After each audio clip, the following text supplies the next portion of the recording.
Hello YouTube, it's Lion here with Hobbies and Man once again, and today we're going to be doing another comic book review. Today we're going to be looking at Money Shot Volume 2. This is written by Tim Seeley and Sarah Betty, with art by Rebecca Isaacs and ink by Michael Russell, I think. Let me double check that against the first one. Yeah, so it's the exact same creative team that did the first volume. It's published by Fault. The note graphic here is adult. This is definitely mature for sure. It's all about sex and science, so there you go. And the genres here are sci-fi, erotic comedy, and that's basically all there is to it. I mean, there's some political elements as well, but I think they play more into the comedy side of things than actually being like a political thriller of any sort. This does not have an adaptation. I think it would be really good as an animated TV show, but it's also a little too raunchy for, you know, general American audiences to be okay with in a cartoon form, because they're gonna, you know, do the whole thing where like, oh, think of the kids, cartoons are for children, you can't have nudity or any adult themes in them. Although it's complete bullshit that that, you know, cartoons should be able to be for adults as well, and that's usually why manga succeeds where Western stuff fails, right? So yeah, the premise here is basically there's this continuous lack of funds, which they tried to fix in the previous issue, but they didn't manage to do so. And now they even have trouble with the government because, if we remember correctly, from the previous volume, we learned that the U.S. government at this time, in this fictional version of the future, the government is anti-science, and so anti-science that they cut a bunch of funding. And this even turns into them actually using an executive order to remove the ability to travel across these stars, which means that the president at the time, Luke Kirk, which is, you know, basically Luke Skywalker and Tiberius Kirk from Star Wars and Star Trek, but he's basically actually more of a Trump cartoon, and he signs an executive order to remove their ability to travel, and he confiscates the Money Shot machine from them, and the show has to go on, so they can kind of figure out a way to do away with those rules and to try to manage to go into space. And the way they do that is by taking the president with them. So it is what it is. It's kind of interesting and funny. The plotline here is a lot more direct and streamlined than before. I like that. I think it's good. We don't have to waste time jumping back and forth between the original setup of the series and then what's going on in the present. We mostly just have a very direct set of plot lines that are happening more or less concurrently, and then there's flashbacks that are specifically to flesh out that part of the story. So the alien plotline is about Money Shot having money problems and social problems, and then going into space to try to fix that, right? We get a flashback, which is the flashback to the first contact, when the Covalence, which is the Intergalactic Republic of Systems, send a representative to Earth. Her name is Sinch, and she is a centaur woman, and she goes down to Earth and she tries to do stuff to try to get them to join the Covalence, but, you know, Luke Kirk, the president, shows up and he says a bunch of shit to her, and so she just zaps him, and she causes a bit of an international kind of situation.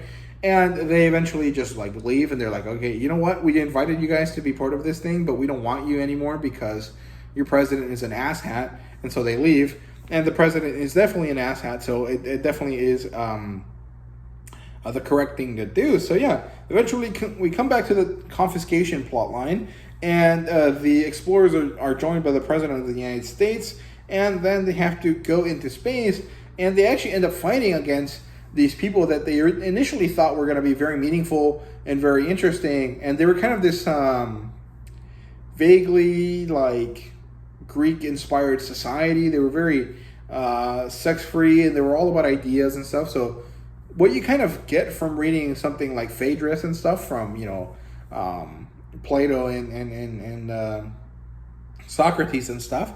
But it actually turns out that they're actually hiding behind this veneer to try to hide the fact that they're basically like space Nazis. They don't really believe in actually procreating. They don't believe in you know, all of these good things, and they're actually just problematic entities.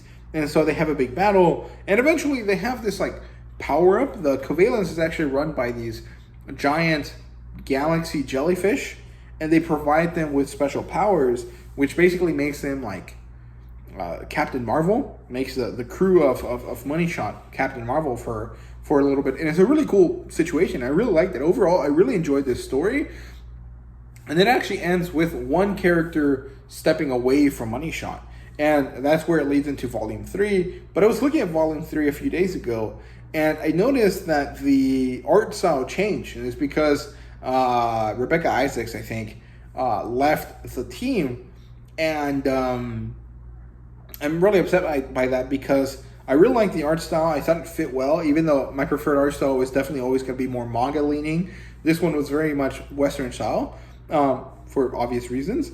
And I feel like the change in style to the new one in Volume 3 actually is a detriment. It actually goes down in quality, and so I don't think I'm going to pick up Volume 3, even though I do want to know how the story ends. But honestly, I don't really like the art style in the third volume, so I'm probably just going to leave it at Volume 2 for this story. So yeah, let's get into the characters here. They're basically all the same as before, plus Luke Kirk, which again is a combination of Luke Skywalker from Star Wars and Tiberius Kirk from Star Trek, and he's basically a Trump cartoon. And then we have Cinch and Ganon, which are a centaur woman and an elephant man, and they're co-workers. The elephant man is actually whatever the Asian lady, Leong, Dr. Leong, is supposed to be. They're the same kind of doctors. They're the same type of scientists. And they have to join the Money Shot crew while they're fighting those space Nazis for a variety of reasons. We also get introduced to the jellyfish gods. I can't remember their names.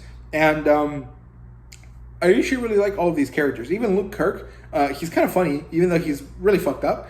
And there's actually really interesting kind of dynamics between him and all of the people that are interacting with him. It's really good. I quite like them. And all of the other characters as well. In terms of world building, we just get more planets. We get the explanation of what the covalence is, and why they're at odds with these other space Nazi characters. And other than that, there really isn't too much going on in terms of world building. There's also a side story at the end that is kind of interesting, because it highlights the incompatibility between aliens due to just things that seem normal to us but might be not normal to others, right? So it's pretty interesting, because that actually adds a lot of world building, even though it doesn't really affect anything about the main story. So check that short story out for sure. In terms of the artwork, it's good. Like I said before, when it comes to like erotic art or anything like that, I would prefer to go with like anime style art, because I think that just works much better than the Western, generic style that Rebecca Isaacs kind of draws with. But even with that caveat, I actually did enjoy the art style here a lot. It works really well. I think it's very nice. It definitely grew on me after I got into the story. And the fact that she steps away and that the art style changes for Volume 3 is a big negative for me. I really don't like how it looks in the third volume, and I don't think I'm going to pick it up, even though I really do want to know how the story ends, because half of the enjoyment out of comic books is the art, and if I don't like the art, I really don't think that I can enjoy the rest of it. So yeah, that is what it is for that. Of course, there's a lot of fan service, because this story is about having sex with aliens, so what can you expect, right? So yeah, the rating here is a 4 out of 5. I thought it was good, and it was very fun. I actually really thought the comedy was a lot better in this volume than in the previous one, and most of it does come from this Luke Kirk character. I just think it's really funny how he's just so insanely obtuse and backwards, and I really like that, because dude, you're interacting with aliens. None of your bullshit political situations matter. Why are you so into them, right? It's really interesting. I quite like that a lot. So yeah, that's it for Money Shot Volume 2. I hope you guys enjoyed. If you did, please like, subscribe, and comment down below. Let me know your thought. And thank you guys very much for watching. See you guys later.